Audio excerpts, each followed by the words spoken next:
चलो C inter students कैसे हो।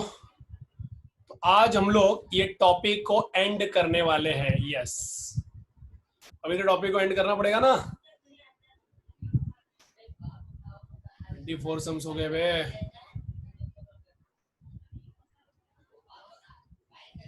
25। So today we are ending this topic 25 में। अभी हम लोग जो सॉल्व करेंगे ना, मर्जर मेथड वाले सम सॉल्व करेंगे। देखो, एक सुपर एक्सप्रेस और एक फास्ट एक्सप्रेस करके क्वेश्चन है।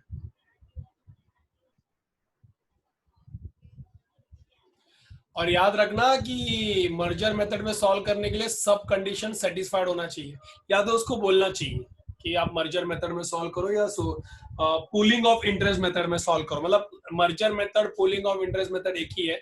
दूसरा, या तो परचेज मेथड में सॉल्व करो। पहले तो मर्जर मेथड में कंडीशन 5 होना चाहिए कि सब असेट लेके जाना चाहिए। दूसरा, बुक वैल्यू पे लेके जाना चाहिए। तीसरा, उसको पीसी में 90% इक्विटी शेयर होल्डर हाँ बोलना चाहिए। फिर 90% इक्विटी शेयर होल्डर को इक्विटी शेयर और कैश ही देना चाहिए अगर फ्रैक्शन में आया तो। फिर पांचवा, जो न्यू कंपनी ओल्ड कंपनी को लेके जा रहा है वही बिजनेस करना चाहिए जो ओल्ड कंपनी कर रहा था। अगर इसमें से एक भी कंडीशन सेटिस्फाई नहीं हुआ तो हम लोग सीधा बोलेंगे कि ये कौन से मेथड में आता है, परचेज मेथड में। मर्जर मेथड में तो नहीं आता। अब देखो, super express limited and fast express limited.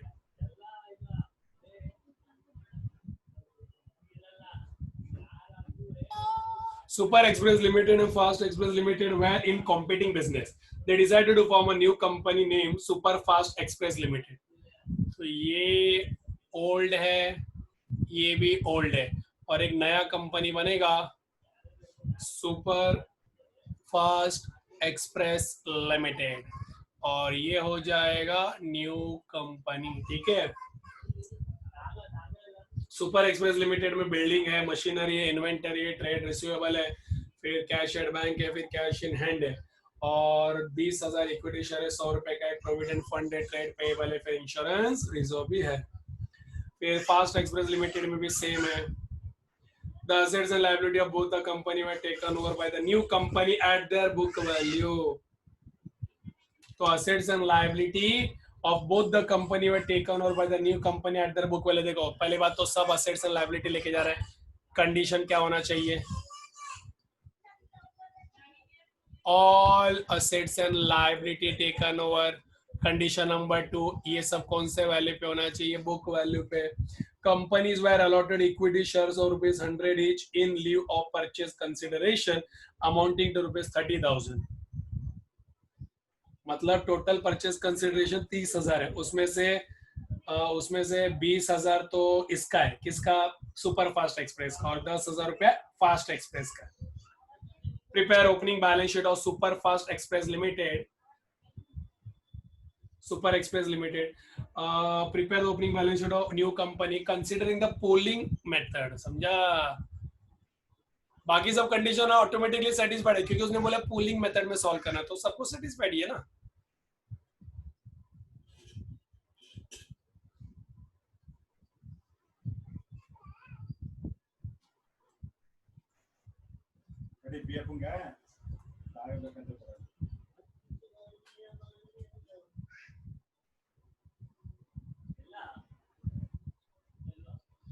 Statement of purchase consideration.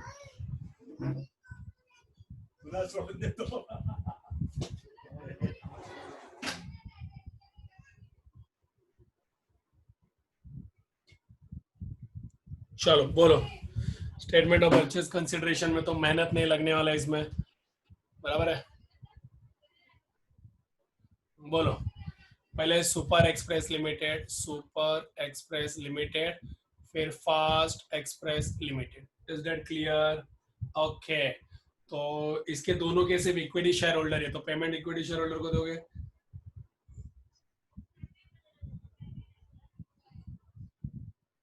300 equity share of ₹100 each at par, जिसमें 20,000 सुपर एक्सप्रेस का है और 10,000 फास्ट एक्सप्रेस का है। नहीं, वो सुपर फास्ट एक्सप्रेस जो लिखा है वो गलत लिखा है। मतलब 20,000 सुपर फास्ट एक्सप्रेस के लिए नहीं है, सुपर एक्सप्रेस के लिए। ऐसा मिला कि ये 20,000 रुपये हुआ, ये 10,000 रुपये हुआ। समझ में आया? ये आपका हो गया परचेज कंसिडरेशन। अब क्या बोला, प्रिपेयर ओपनिंग बैलेंस शीट। ठीक है, तो हम लोग पहले जर्नल एंट्री पास कर लेते हैं नंबर 2।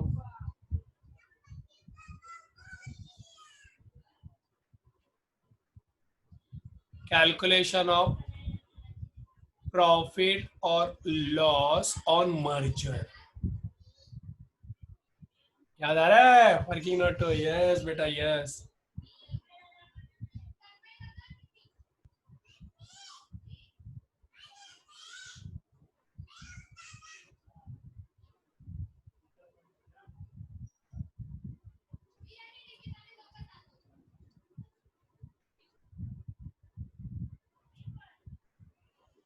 ठीक है, बोलो इसका परचेज कंसिडरेशन बोलो।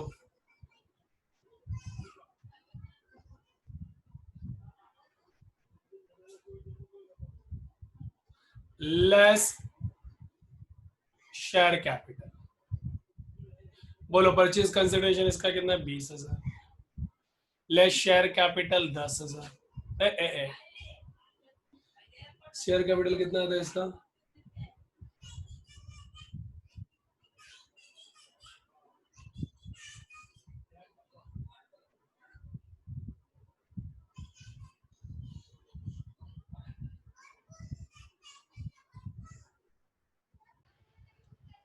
डियर स्टूडेंट्स, ये मेरे को लग रहा है ये रॉन्ग है। ये परचेज कंसिडरेशन जो है ना, ये 20 लाख होना चाहिए और ये 10 लाख होना चाहिए।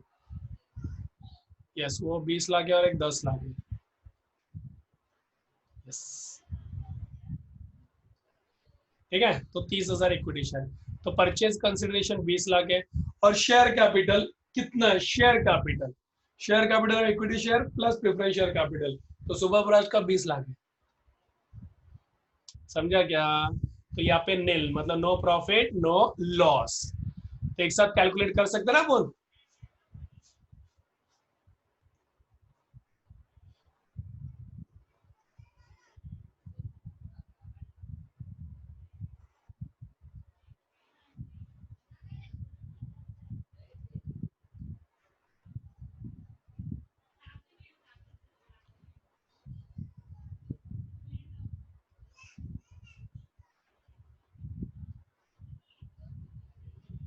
Purchase consideration 20 lakh, 10 lakh less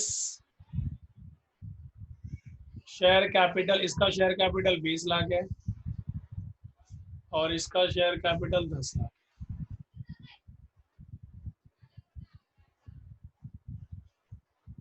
no profit no loss हो गया। अब नंबर 3, जर्नल एंट्री। मैं सिर्फ आपको जर्नल एंट्री बना के देता हूं। अब बैलेंस शीट तो इजीली बना सकते हो मेरे बेटा, एकदम इजीली बन जाएगा बच्चा। सबसे पहला रिकॉर्ड ऑफ परचेज कंसिडरेशन।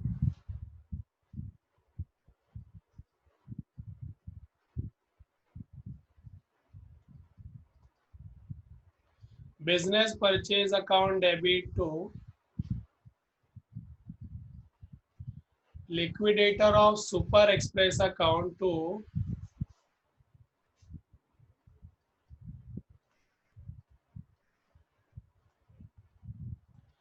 तो ये आएगा 30 लाख। करेक्शन कर लो, 30 लाख है, 30 लाख और वो 20 लाख 10 लाख है, ठीक है ना। पॉइंट नंबर 2,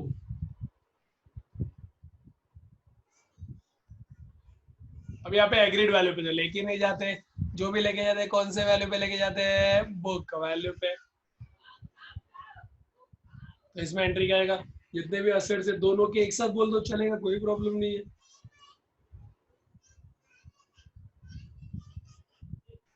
अगर एग्रीड वैल्यू दिया तो नहीं चलेगा, क्योंकि ये मर्जर मेथड है। Building 10 lakh 17 lakh,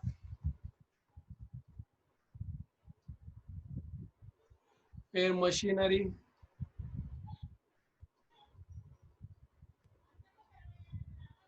4 lakh, 5 lakh, 9 lakh.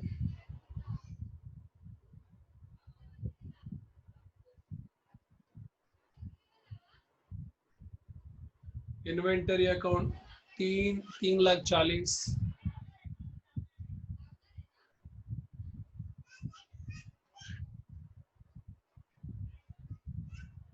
Trade receivable 2,40,000, 2,80,000।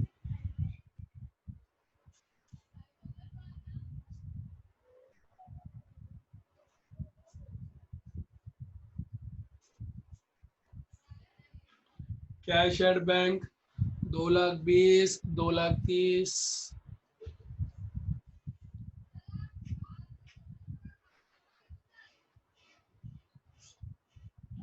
Cash in and 1,00,000, 1,10,000।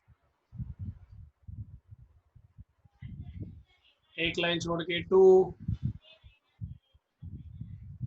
Provident fund account 1,00,000, और इसके पास तो नहीं है प्रोविडेंट फंड, 1,00,000 ही आएगा।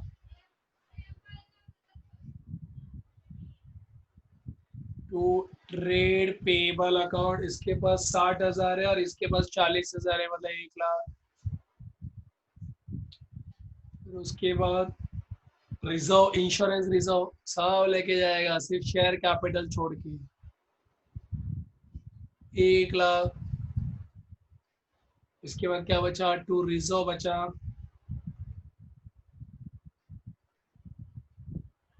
1,00,000। फिर उसके बाद टू सरप्लस बचा 1,60,000, हो गया। उसके बाद टू बिजनेस परचेज अकाउंट 30,00,000, बराबर ना। अब बोलो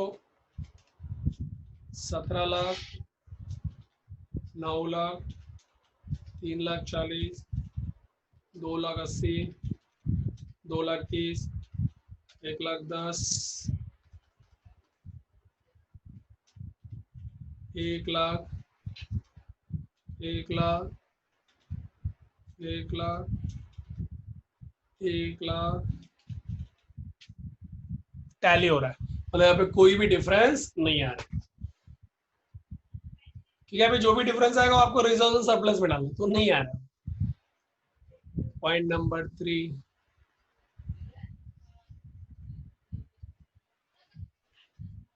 डिस्चार्ज ऑफ परचेज कंसिडरेशन।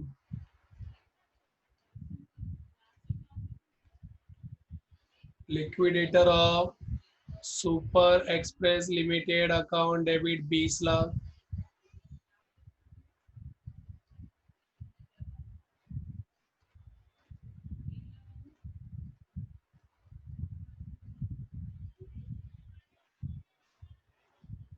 तो इक्विटी शेयर कैपिटल अकाउंट 30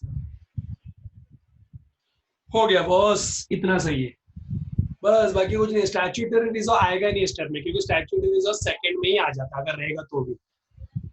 हो गया बस, इसके मदद से भी आपको बैलेंस शीट बनाना है। देखो बैलेंस शीट बनाने के लिए आपके पास क्या क्या होना चाहिए, पहले तो न्यू कंपनी का बैलेंस शीट होना चाहिए, जर्नल एंट्री।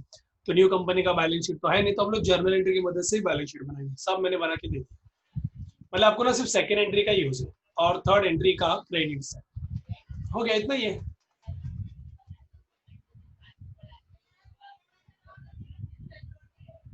ट्वेंटी फिफ्थ, बाप रे बहुत क्वेश्चन हो गए 25 मतलब कुछ ज्यादा क्वेश्चन। अब 26,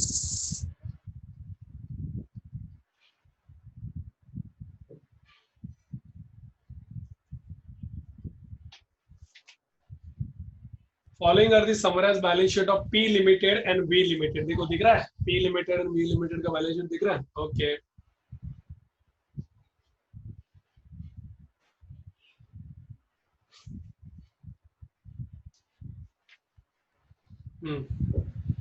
इक्विटी शेयर कैपिटल है, security premium, foreign project reserve मतलब statutory reserve, general reserve, profit. देखो अभी फॉरेन प्रोजेक्ट रिजर्व दिया, स्टैट्यूटरी रिजर्व अपने को क्या करना है, अपने को तो एक ही मालूम है क्या, ये मर्जर मेथड है, तो फिर अपने को स्टैट्यूटरी रिजर्व सब सेकंड मेथड सेकंड स्टेप में चला जाएगा।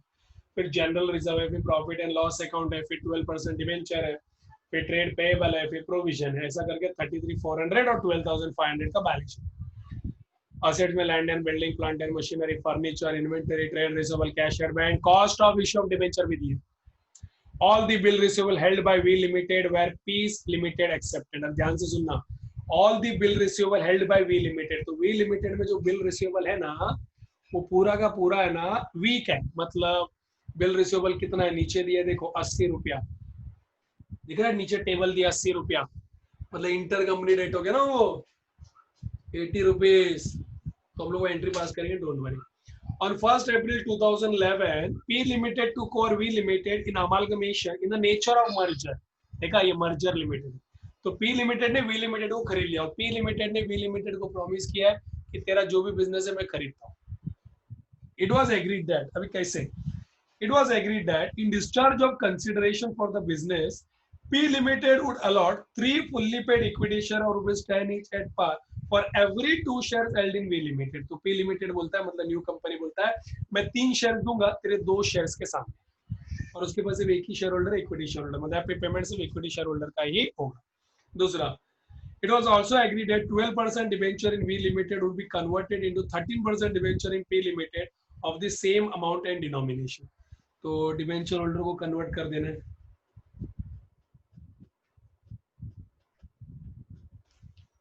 ऑफ द सेम अमाउंट, इतना कि 12% वाला क्या बन जाएगा 13%। Is that clear? आगे अब details of trade receivable and trade payable. अभी ट्रेड रिसीवेबल में क्या क्या आता है मालूम है? ट्रेड पेएबल में आता है बिल्स पेएबल और क्रेडिटर, और ट्रेड रिसीवेबल में आता है डेटर और bill receivable. Amalgamation expense 1 lakh रुपया है, were borne by B limited, तो अमलगमेशन एक्सपेंस 1 लाख रुपया borne by B limited. Next पढ़ो, pass journal entry in the books of P Limited and prepare P Limited balance sheet immediately after merger, considering that cost of issue of debenture shown in the balance sheet of the V Limited is not transferred to P Limited। इसका मतलब क्या है वो मैं आपको demo में बताता हूँ।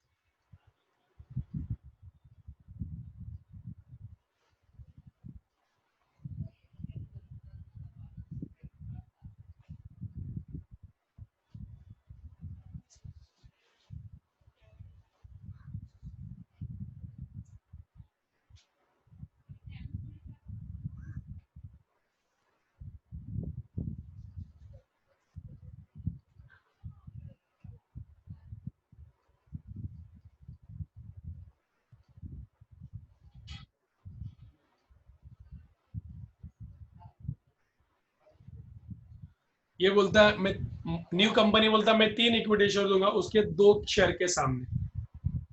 तो वी के पास कितने शेयर्स हैं? 600 शेयर्स।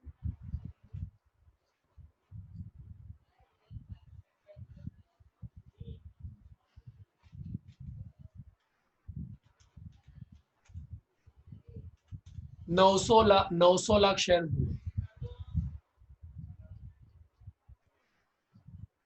मतलब 9,000 रुपया पीसी होगा।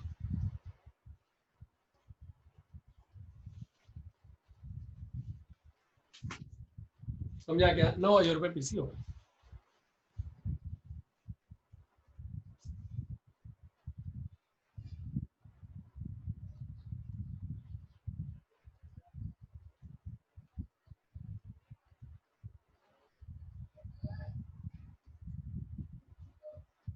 बोलो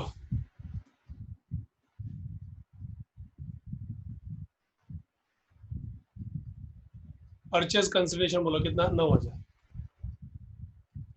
माइनस उसका शेयर कैपिटल। बोलो उसका शेयर कैपिटल 6,000 है,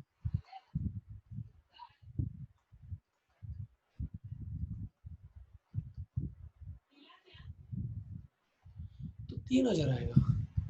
तो ये लॉस हो गया ना। अब इस लॉस को सबसे पहला देखो, जब लॉस आता है तो कंडीशन अपने पास क्या है? कंडीशन, जो लॉस है उस लॉस को सबसे पहला जनरल रिजर्व के सामने एडजस्ट करने का।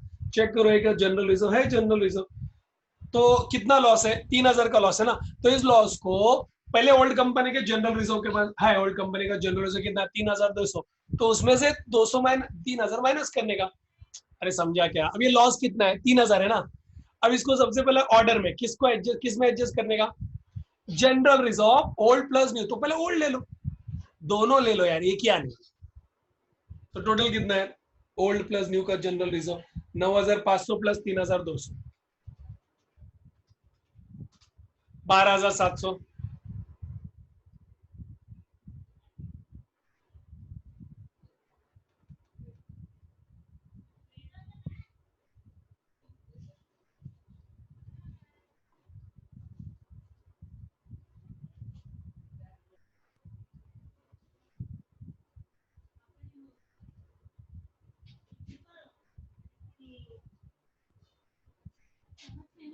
तो मुझे बताओ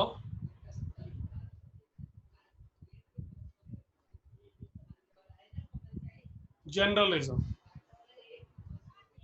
पी का और वी का कितना है? पी का कितना है 9,500,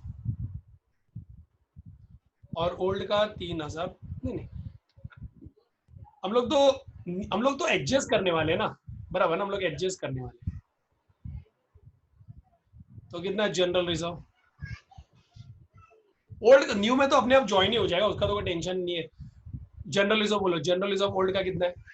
3,200, उसमें से 3,000 गया, तो बचा कितना? 200। तो अपने को जनरल रिजर्व कितना लेना पड़ेगा? 200। Is that clear? समझा कि नहीं? तो लॉस को जनरल रिजर्व के सामने सेट। अब नंबर 3,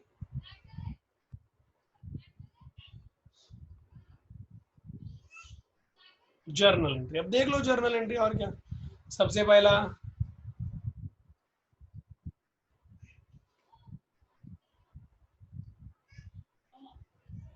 अगर ओल्ड कंपनी का जनरल रिजर्व सफिशिएंट नहीं है तो फिर न्यू कंपनी का जनरल रिजर्व में से सेट ऑफ करो, चलेगा? चलेगा क्या? वो है ही रूल।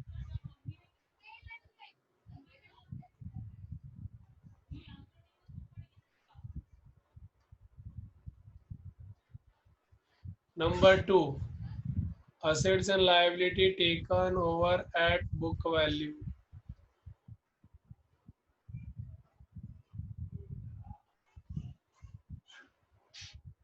अब देखो assets and liability taken over at book value देखते हैं अभी।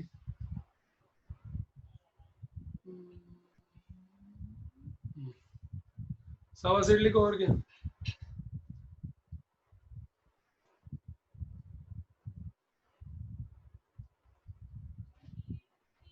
Land and building account debit इसके पास है ही नहीं, काले पकड़ लिखा।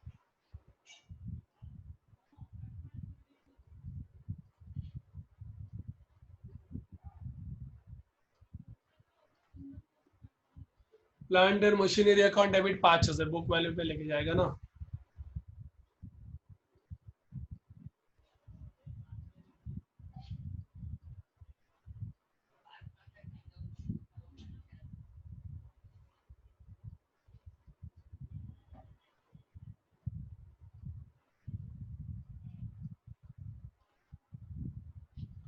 फिर inventory account debit 4041,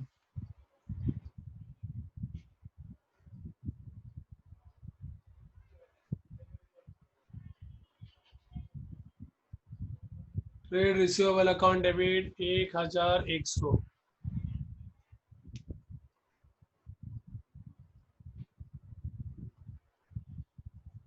cash at bank account debit 609।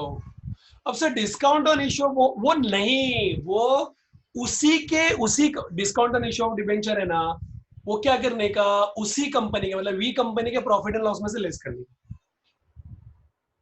समझा क्या? वी कंपनी के प्रॉफिट एंड लॉस में से लेस कर देने का। Is that clear? सर अगर कुछ नहीं बोला होता तो, ये तो नीचे बोला है कि discount on issue of debenture को ऐसे करने का। अगर नहीं बोला होता, नहीं बोला होता तो भी करने का, और नीचे नोट लिख देने का। समझा गया? हाँ, एक लाइन छोड़ के। Security premium account,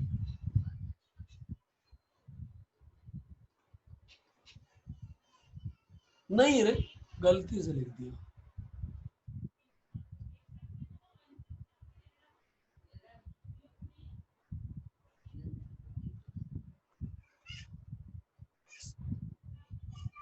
foreign project reserve, याद रखना ये कौन सा है?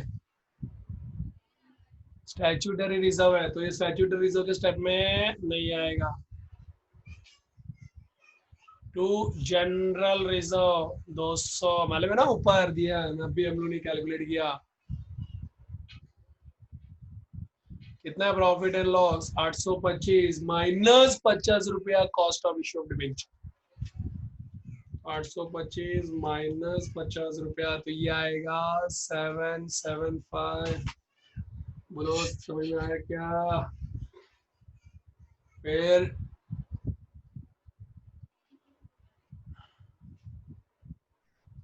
12% डिबेंचर 100 नहीं 1000। फिर to trade payable account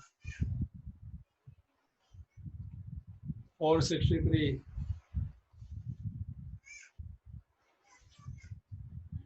to provision 702। मेरे ख्याल से हो गया है।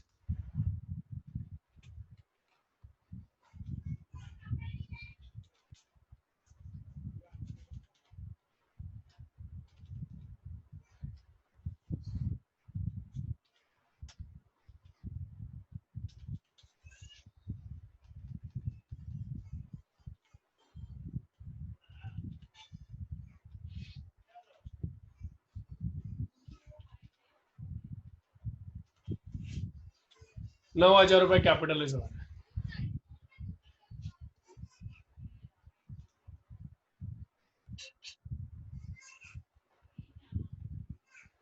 हो गया। अरे बिजनेस परचेज तो लिखा ही नहीं, मैं हर बार है ना बिजनेस परचेज भूल जाता हूँ।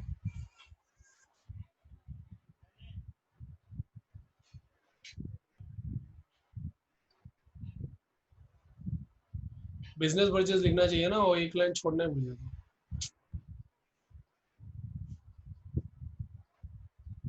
बिजनेस परचेज 9,000 है, अभी कोई डिफरेंस नहीं आएगा।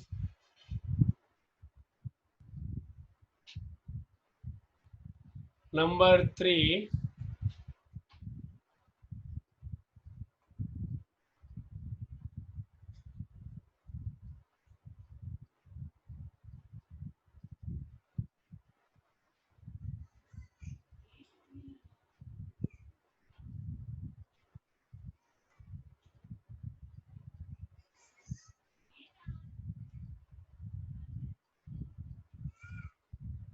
हो गया।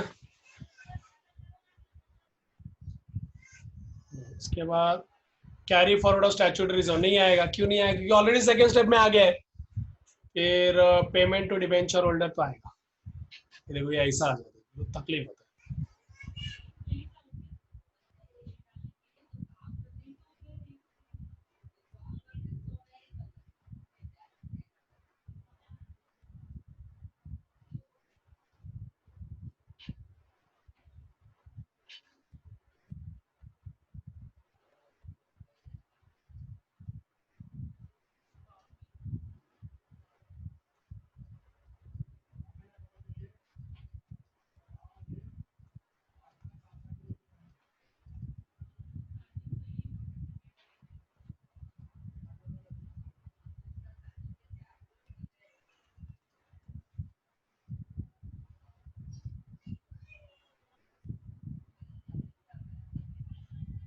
12% डिबेंचर वाले को 13% डिबेंचर देंगे, तो सेकेंड एंट्री में डिबेंचर था कि नहीं था? था ना, तो खत्म, same amount.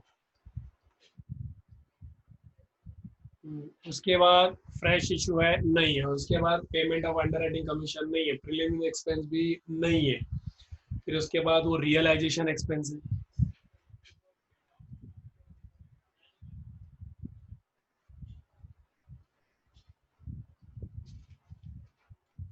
Payment of realisation expense, तो रियलाइजेशन एक्सपेंस के लिए आप profit and loss account debit to bank account 1 lakh ना। अरे समझा क्या? फिर उसके बाद वो cancellation of inter company debt है ना।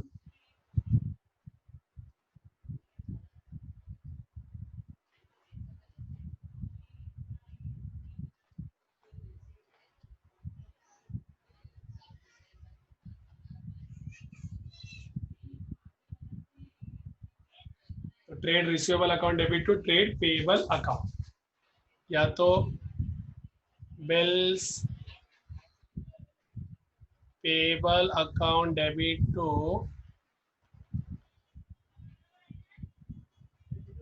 Bills receivable account. कितना है? 80 रुपया। समझा? 80 रुपया आएगा। तो बस यहाँ पे अपना खत्म हो गया है। मैं आपको जर्नल एंट्री बना के दे सकता हूँ, आगे का तो काम आप ही को करना है। ये ऐसा आ जाता है तो फिर तकलीफ दे दी।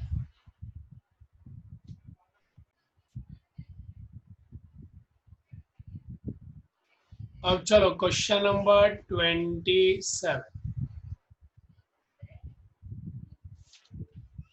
अरे बाबू अभी तो इसको एंड करना पड़ेगा, ऐसा हो जाएगी फिर सिर्फ पढ़ते ही रहे पढ़ते ही रहे पढ़ते रहे।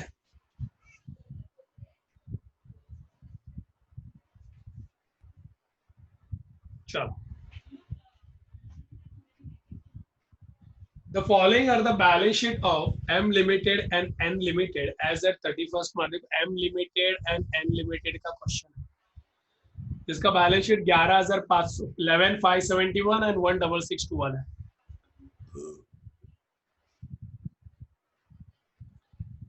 पढ़ लो। इसके पास तो दो शेयर होल्डर है, एम लिमिटेड के पास दो शेयर होल्डर है, एन लिमिटेड के पास एक ही है।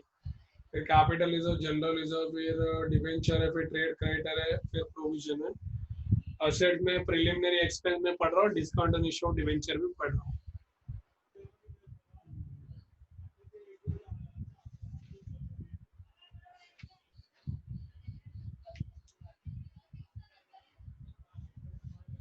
New company MN limited was incorporated. एक एमएन लिमिटेड बना with authorised capital of 15 lakh share divided into shares of 10 each for the purpose of amalgamation in the nature of merger।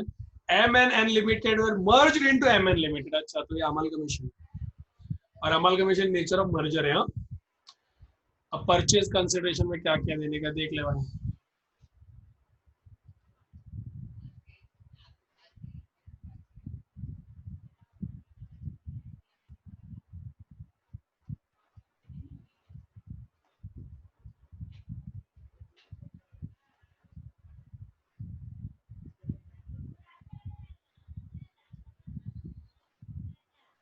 Purchase consideration from M Limited business is to be discharged। Purchase consideration for M limited, मतलब M limited के बारे में बात कर रहा है।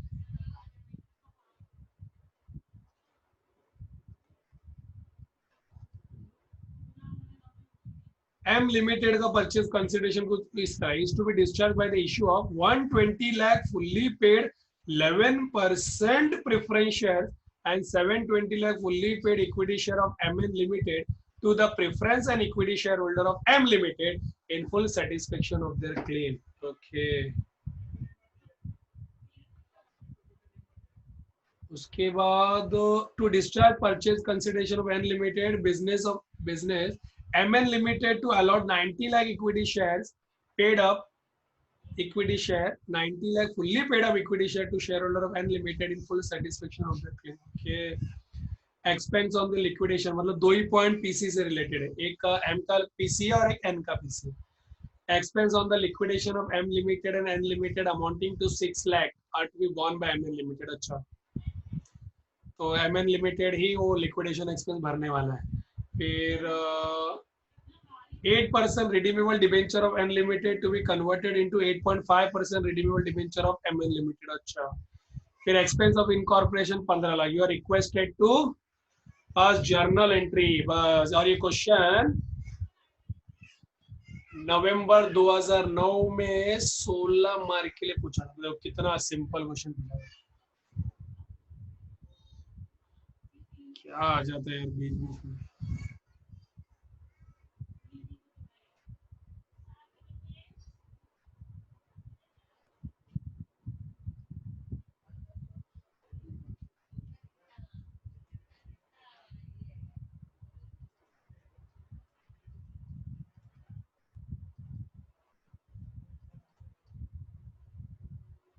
Preferential holder का payment करो, क्या कर रहे हैं?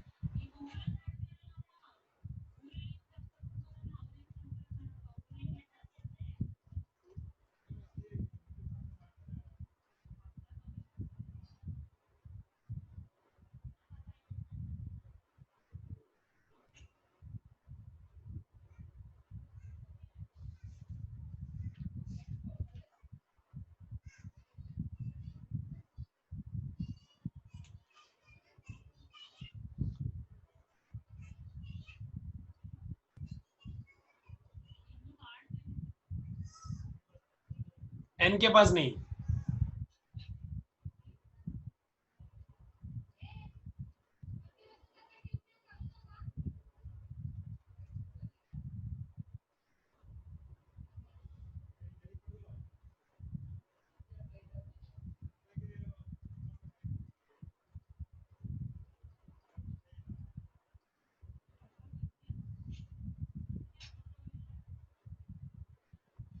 ये कितना इक्विटी शेयर दे रहा है, इसको 720 देगा एम को, और एन को 90।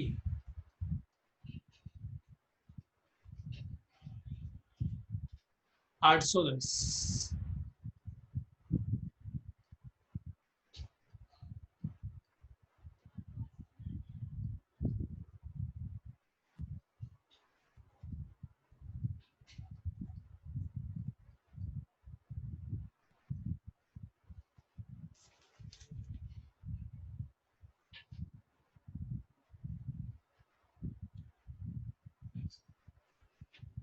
ठीक है, बस ये तो फिलहाल इतना हो गया। अब कैलकुलेशन ऑफ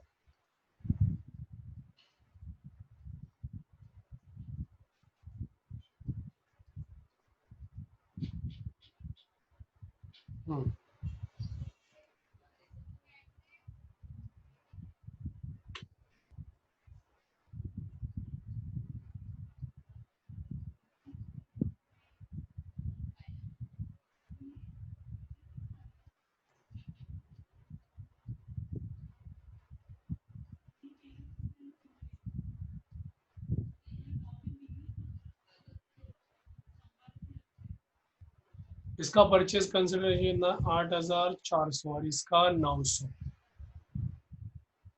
और इसका शेयर कैपिटल कितना है एम का, 3,600 प्लस 1,200, 4,800,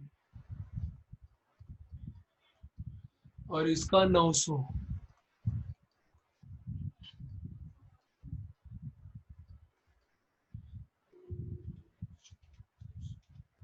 3,600 लॉस है इसका।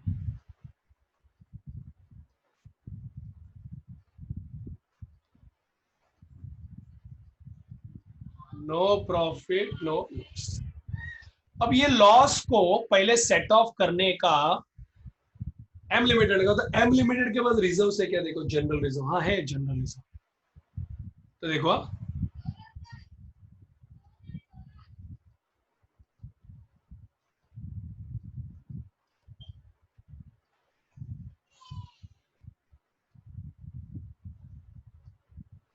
ठीक है।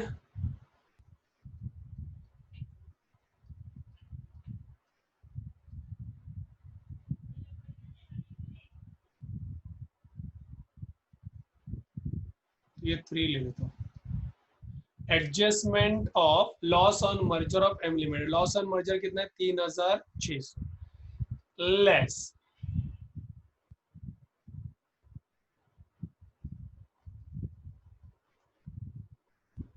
एम लिमिटेड का जनरल रिजर्व कितना है, 2,100,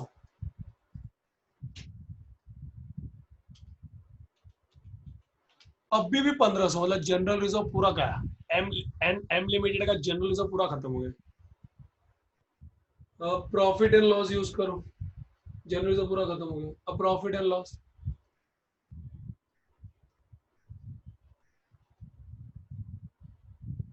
780,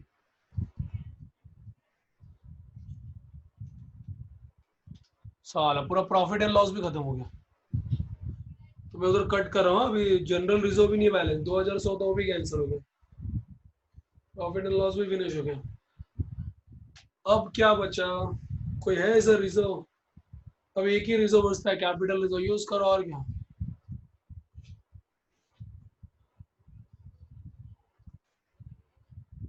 600 यूज करो, साला कैपिटल रिजर्व भी खत्म हो गया। अब कोई रिजर्व नहीं बचा, और ये बैलेंस लॉस ऑन मर्जर बचा।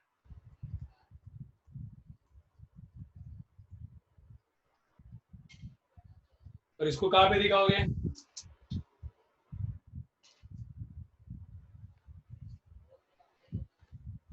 इसको डेबिट में बता देने का, मतलब प्रॉफिट एंड लॉस के डेबिट में आ जाएगा। नंबर 4,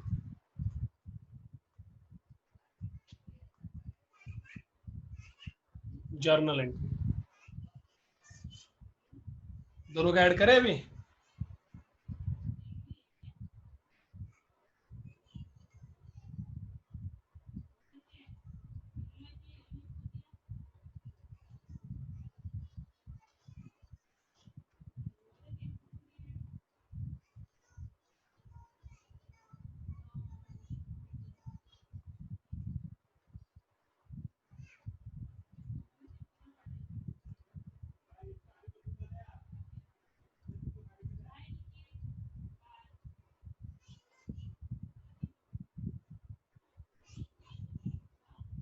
$8,400 और 900।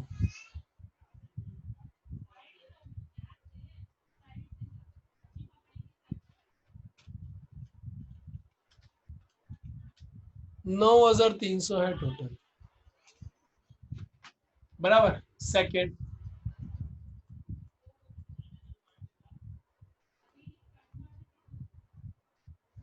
ठीक है।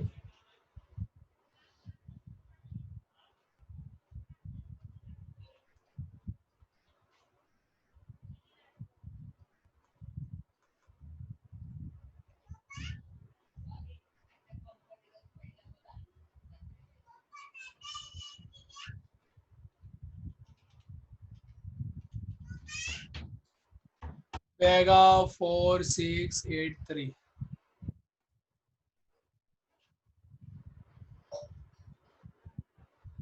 उसके बाद फर्नीचर एंड फिक्चर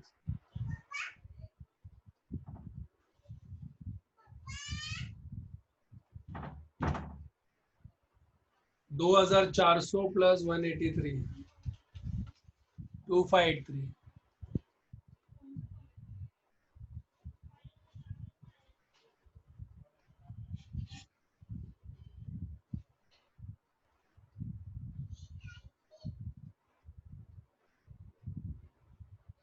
51।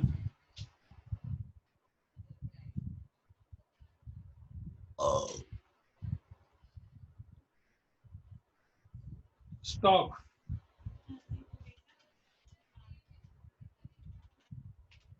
2814। फिर डेटर्स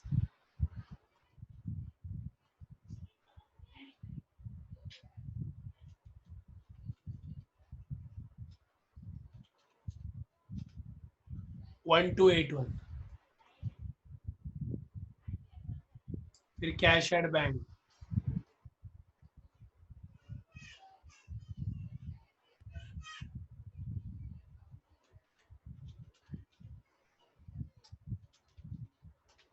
1782। अब प्रिलिमिनरी एक्सपेंस एक्चुअली उसका नहीं लेना चाहिए, वो पीएनएल के सामने सेट ऑफ करना चाहिए, बट पीएनएल ही नहीं है अपने पास profit and loss set off करने के लिए।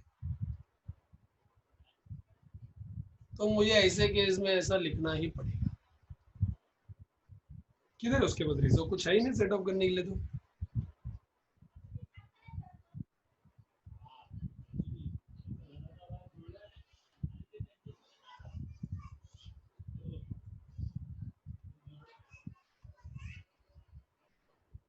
तो लॉस ऑन मर्जर वाला याद आ रहा है।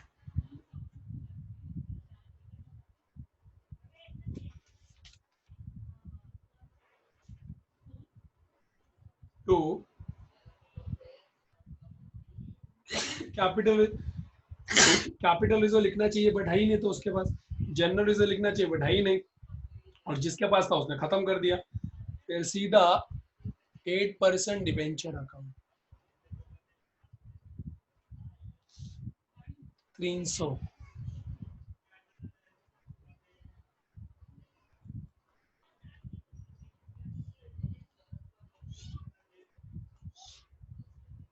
क्रेडिटर कन्वर्ट सेम में कर रहे हैं ना इसके लिए। 2790।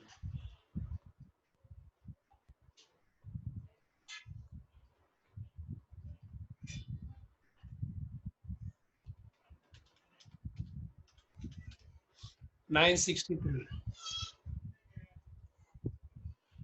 तो ये तो हो गया 8% डिवेंचर, ट्रेड क्रेडिटर, प्रोविजन और एक बिजनेस परचेज, ये हमेशा भूल जाते हैं।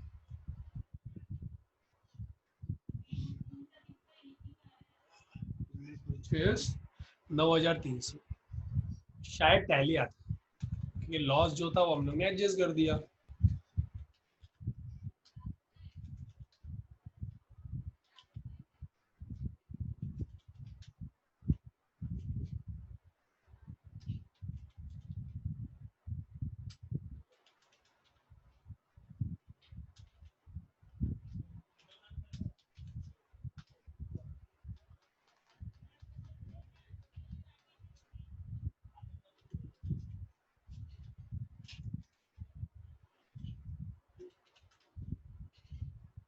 बराबर टैली आ रहा है।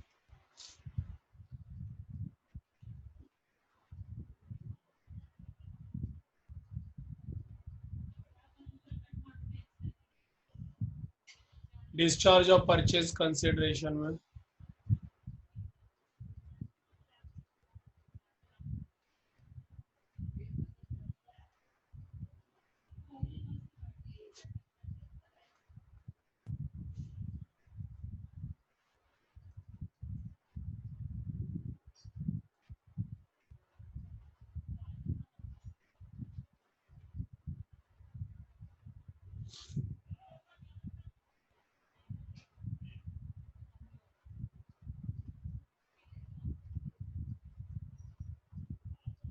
समझा।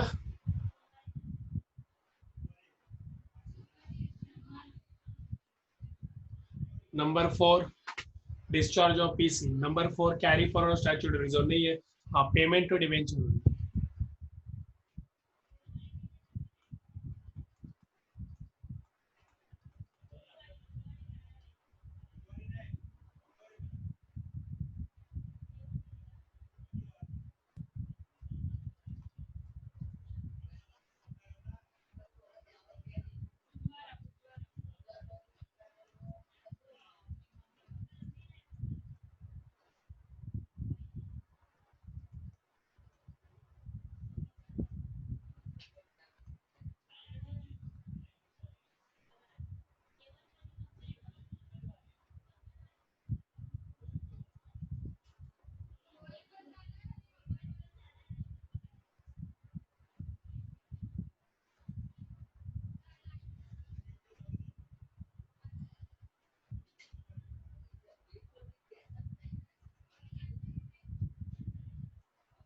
नंबर 5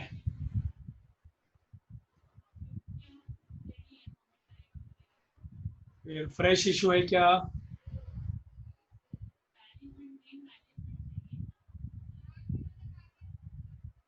इनकॉर्पोरेशन एक्सपेंस है ना।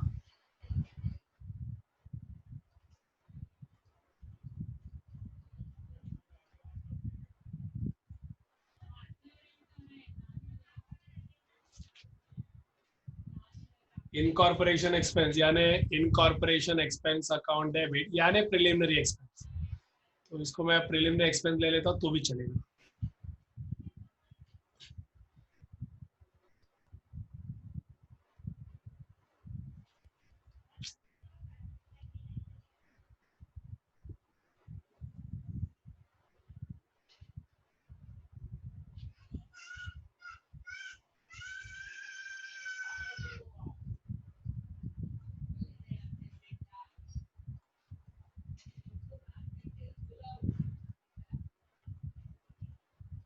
बैंक लिखो तो भी चलेगा, इसमें कोई प्रॉब्लम नहीं है।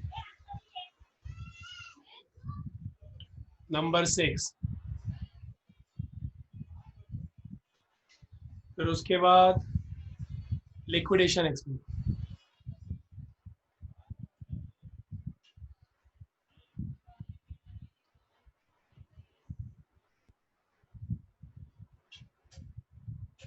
लिक्विडेशन एक्सपेंस का एंट्री आएगा, देखो ऊपर कोई रिजर्व तो इसके पास कुछ भी नहीं, समझे ना। तो रिजर्व जब है ही नहीं तो profit and loss account debit to bank account, इसके पास कुछ है ही नहीं रिजर्व के नाम पे, खुद का कुछ भी नहीं है। और वो है 6, हो गया बेटा। बस बस बस इतना सही जर्नल एंट्री है। 4 5 6, यस। क्लियर। चलो फटाफट कॉपी कर लो। चलो अभी ये क्वेश्चन तो अपना हो गया। इस क्वेश्चन नंबर का नाम क्या था? 27। अभी जो हम लोग क्वेश्चन करने वाले हैं,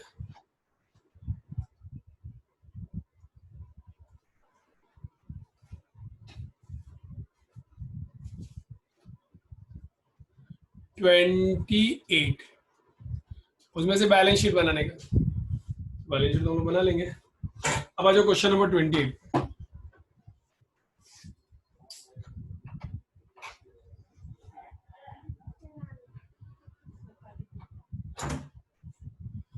अब क्वेश्चन नंबर 28 में देखो, वी लिमिटेड करके कंपनी है, सिर्फ वी लिमिटेड, और बैलेंस शीट का टोटल बोलो तो 1863 है। बहुत सिंपल क्वेश्चन है, बहुत सिंपल क्वेश्चन है ये। इनफैक्ट ये क्वेश्चन आप ही कर सकते हो, कोई मेहनत वाला तो क्वेश्चन नहीं है ये। देखो इसमें क्या बोला है।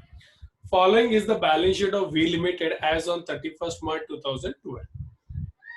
इक्विटी एंड लाइबिलिटी में, इक्विटी एंड लाइबिलिटी में शेयर होल्डर्स फंड है, फिर रिजर्व्स एंड सरप्लस है, वो भी माइनस नेगेटिव में। और नेगेटिव में देखो उसने शेड्यूल में बताया प्रॉफिट एंड लॉस का ये नोट्स बना के दिया है ना। फिर नॉन करंट लाइबिलिटी में लॉन्ग टर्म बोरोइंग है 630, फिर करंट लाइबिलिटी में, करंट लाइबिलिटी में 170 है, और करंट लाइबिलिटी में ट्रेड पेबल है 170। फिर असेट्स में टेंजिबल में 115। अभी नोट 4 में देखो land and building, plant and machinery, furniture and fixture, और करंट असेट में 3 नाम दिए। फिर कैश एंड कैश इक्विवेलेंट में balance at bank and cash in hand. On 1st April 2012, V Limited took over the entire business of V Limited on the following term. V Limited equity shareholder would receive 4 fully paid equity share of P Limited of ₹10 each issued at 12.50, मतलब ₹2.5 का premium for every 5 shares held by them in V Limited. फिर preference shareholder of V Limited would get 35 lakh 13% cumulative preference shareholder in lieu of the present holding. ये भी हो गया, normal चीज है। तो बोले एकदम क्वेश्चन है ना, एकदम सिंपल है। डू यू थिंक कि मुझे बनाना चाहिए? All the debenture of V Limited would be converted into equal number of 10.5 secured cumulative debenture of 100 is simple में वो 10% वाले डिबेंचर को 10.5% डिबेंचर बना देंगे। अब उसके बाद जो आउटस्टैंडिंग डिबेंचर इंटरेस्ट है ना, उसका पेमेंट कैश में करने का, मतलब outstanding debenture interest account debit to cash bank account. Expense of amalgamation would be borne by P Limited. Expense came to be 2 lakh. P Limited discovered that the creditor includes 7 lakh due to V Limited. Also, P Limited stock included goods of the invoice value. ठीक है, तुमको realisation account भी बनाना। Realisation account सिर्फ नहीं बना सकता, आपको उससे रिलेटेड सब चीजें बनाना पड़ेगा। तो वो सब वर्किंग नोट में बनाओ। तो मतलब मैं बोलूँ सिंपल में, आपको ओल्ड कंपनी बनाना है, ठीक है, और उसके बाद जर्नल एंट्री पास करना। तो मैं आपको जर्नल एंट्री, वर्किंग नोट सब बना के देता हूँ।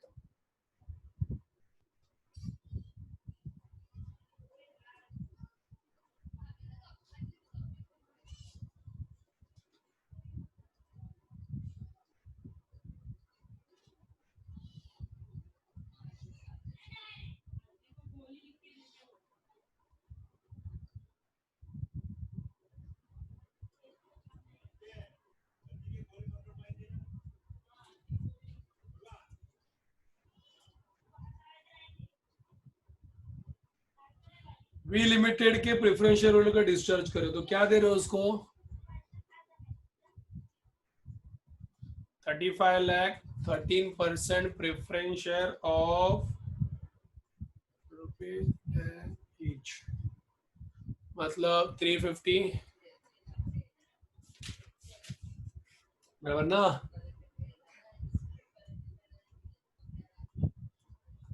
डिस्चार्ज ऑफ लिखो, equity share holder, payment to, चलेगा। मैंने ऐसे लिख दिया, जट आ गया मुंह से फट से तो लिख दिया, कोई प्रॉब्लम नहीं है, ये तो सब सीखने का आपको। हाँ, अब इक्विटी शेयर दोगे आप।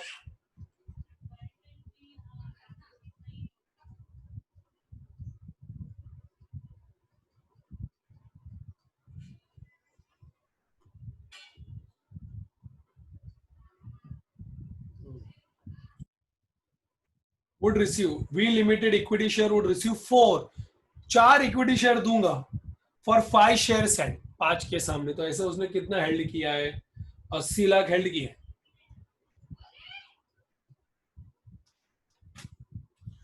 4 × 80 डिविजन 5, तो 64 लाख इक्विटी शेयर मिलेगा।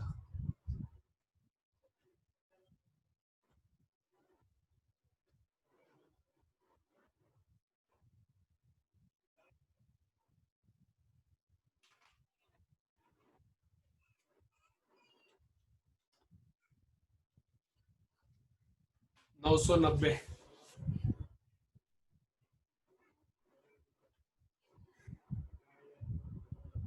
अच्छा, ये 64 × 12.5 ना, 800 आएगा।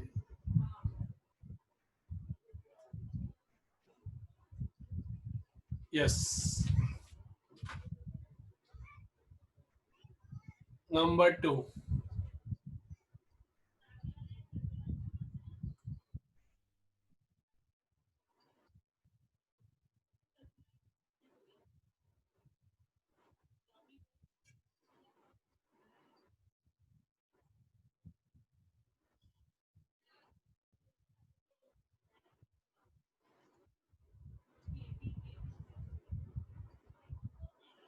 परचेज कंसिडरेशन 1150 और शेयर कैपिटल भी 1150 ही है।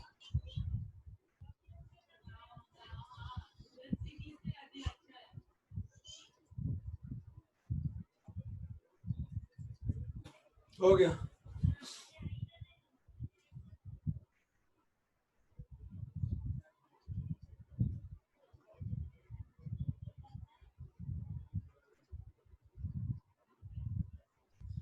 Journal entry number 1,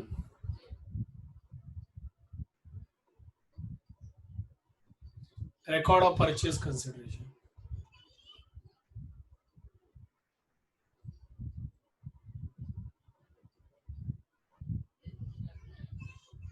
liquidator of,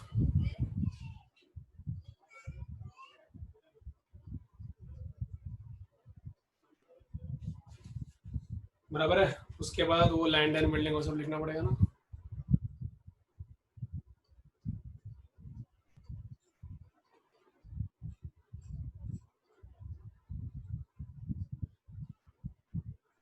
agreed value, तो बोलो एक एक असेट पहला।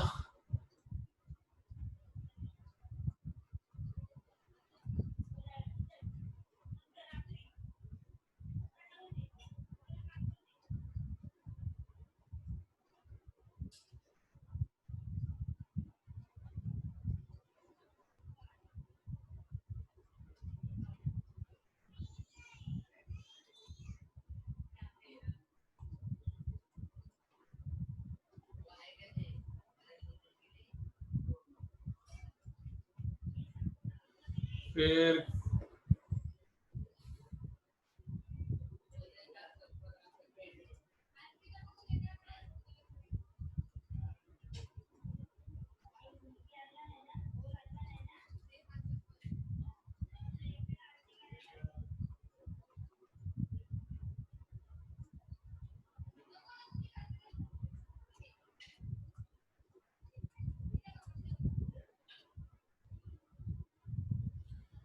हो गया रे बाबा, वो है ना इन्वेंटरी।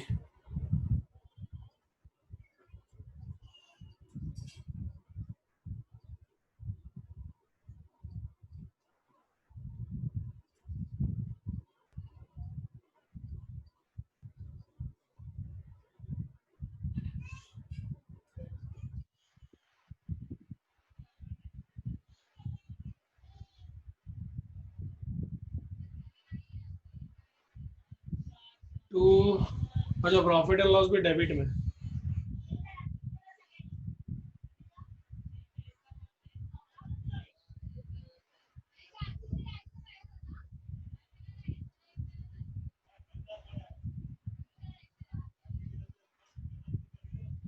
2,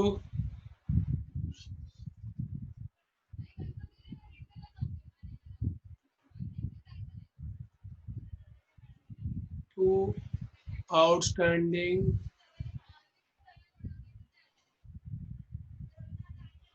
debenture interest.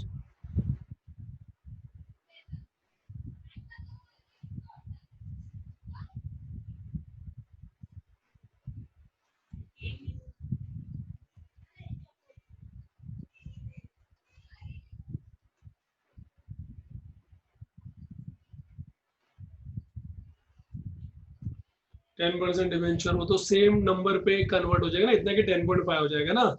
ठीक है, 600 आएगा। An outstanding debenture in trade fees, trade payable 170, और बिजनेस परचेज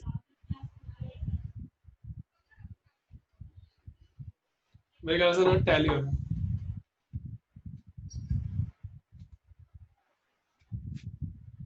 445, 593, 114, 69, 6, 380, 256, 87,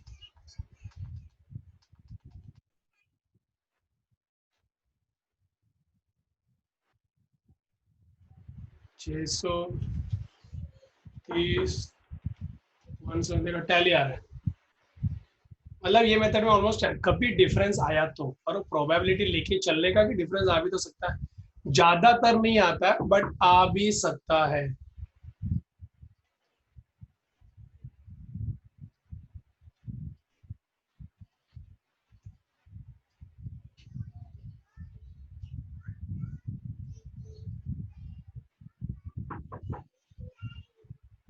तो क्या क्या दे रहा पीसी में?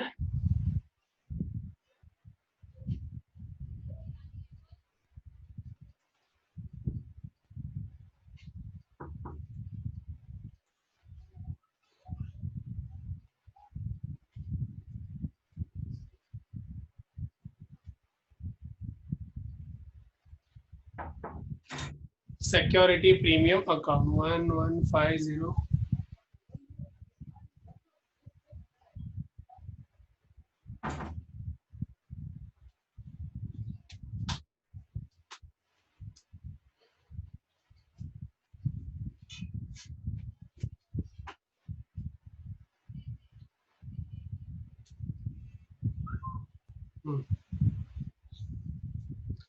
अब इसको इक्विटी शेयर कितना दिया हमने? 35, मतलब ये 350, और प्रेफरेंस शेयर कितना दिया? 64 ना।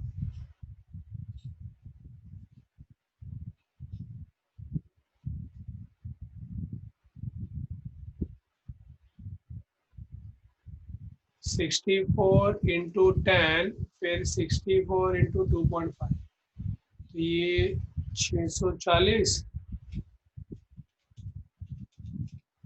160, वो सब वही आ रहा है बराबर।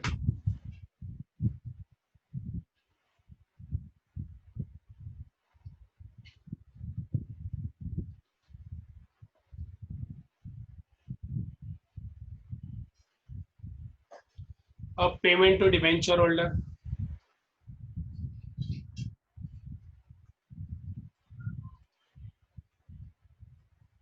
तो उसका कितना परसेंट वाला डिवेंचर था? 10% वाला।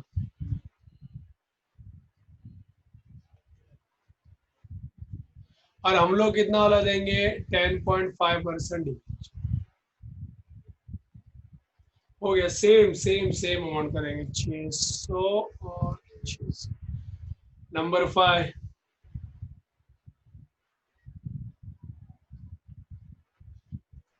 वो उसका नंबर 5 है, उसका वो डिवेंचर इंटरेस्ट का पेमेंट कर दो। आउटस्टैंडिंग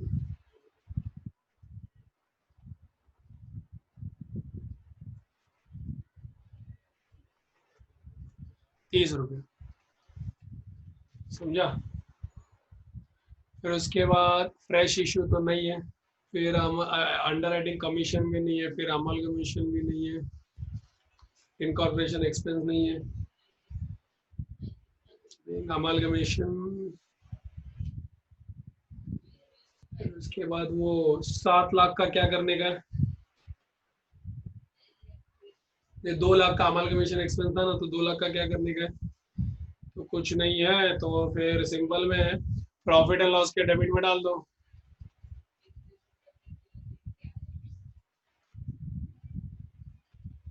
अमल कमीशन का एक्सपेंस, हाँ।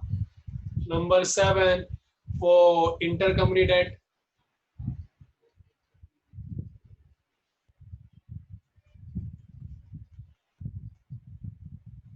7 लाख। सॉरी, अमलगमेशन एक्सपेंस तो 2 लाख।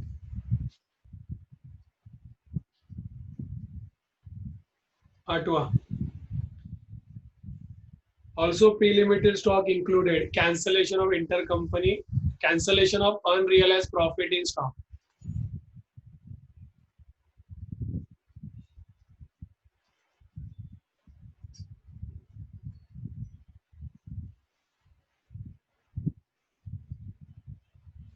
तो जब ये पूछा है cancellation unrealised profit in stock, तो इसमें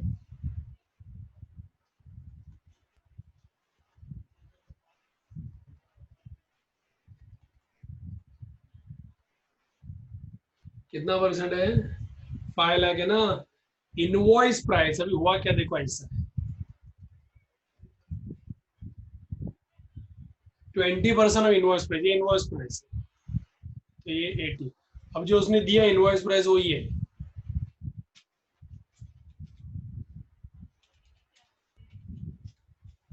1।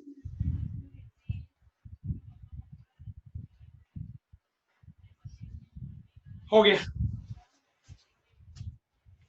बस इतना सही है। ये भी अपना खत्म हो गया बॉस। यस बेटा yes, this is also done now. तो बेटा यहाँ पे अपना पोर्शन कम, यहाँ पे अपना अमलगमेशन का टॉपिक कंप्लीट हो गया है।